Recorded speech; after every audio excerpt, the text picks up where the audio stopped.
Hello YouTube, this is Wakia Lion coming to you pre-record from his camper. This video is going to be a bit fast-paced and it is going to expect you to know astrology. So if you don't, I suggest that you go and study before you watch this video. If you do, I hope you can follow along.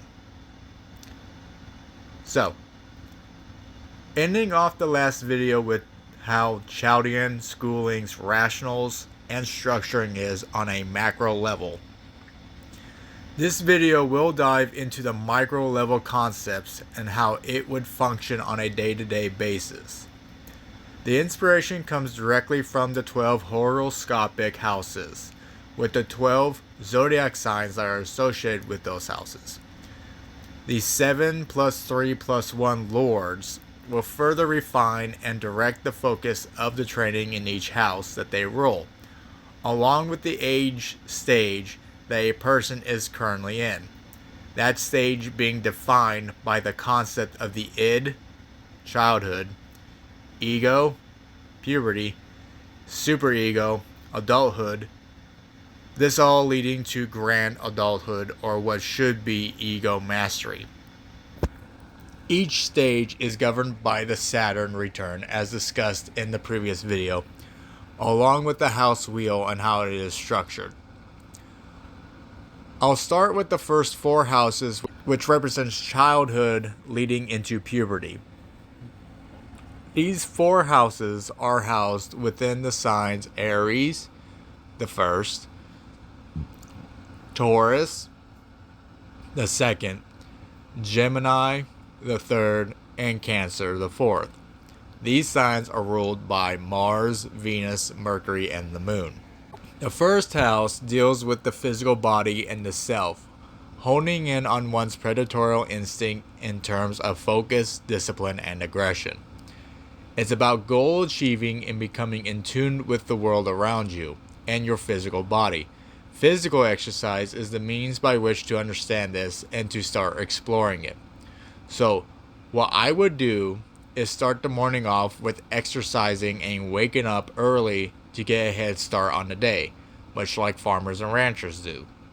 This should last about 1 to 2 hours of a 12-hour workday. With young kids, this is simply an exercise of repetition and to develop fine motor control and dexterity. As one grows up, however, muscle growth and aggressive behavior will take a greater emphasis along with self-management in these departments. Anybody who works out seriously knows that it's really a skill set requiring tracking numbers of sets reps, managing your time and recovery, knowing when to concentrate on a rep to get the most out of it, building up to more advanced exercises, etc. This will in turn develop self-discipline, self-confidence, and most importantly, assessment skills and timing, which is a necessity down the line for mating and courtship.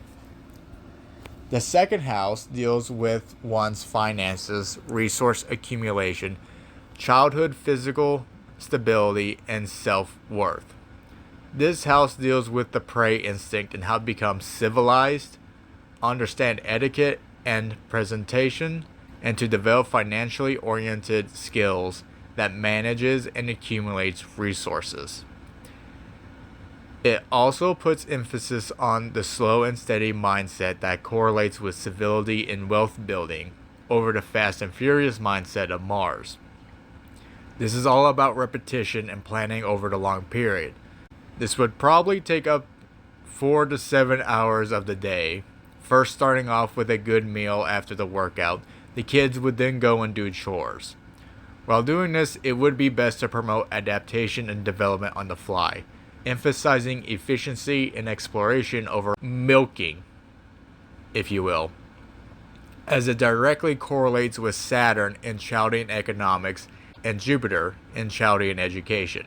The kids need to develop these skills on their own, taking initiative as they see fit and wanting to become more self-valuable so as to justify their wants and desires, i.e., don't buy stuff for them.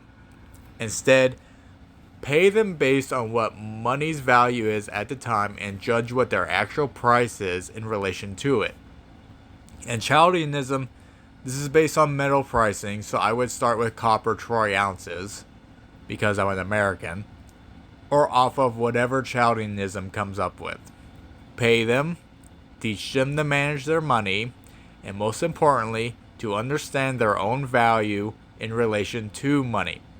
When it comes to civilizing, this house, sign, and lord is focused most on relaxation and sensory pleasures. So self-grooming is what comes to mind after a long, good day of work, along with, again, manners and etiquette.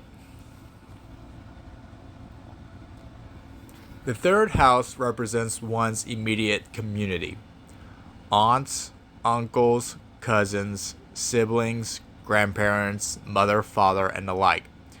It's a house that's associated with early childhood socializing and neurologically oriented schooling, i.e. training one to speak, do math, read, develop neurological skill sets like sewing, memory development, etc.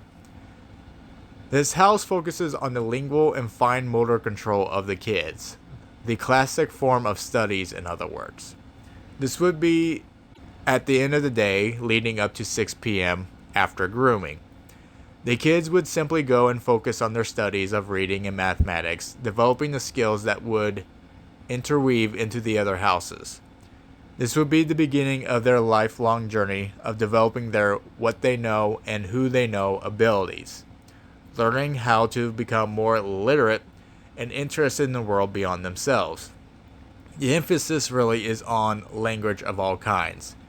It's about exploring the full breadth of what the world has to offer and focusing on developing skills that would allow them to effectively socialize with said world, whether that is other languages, a mind of trivia to talk about, or a hobby.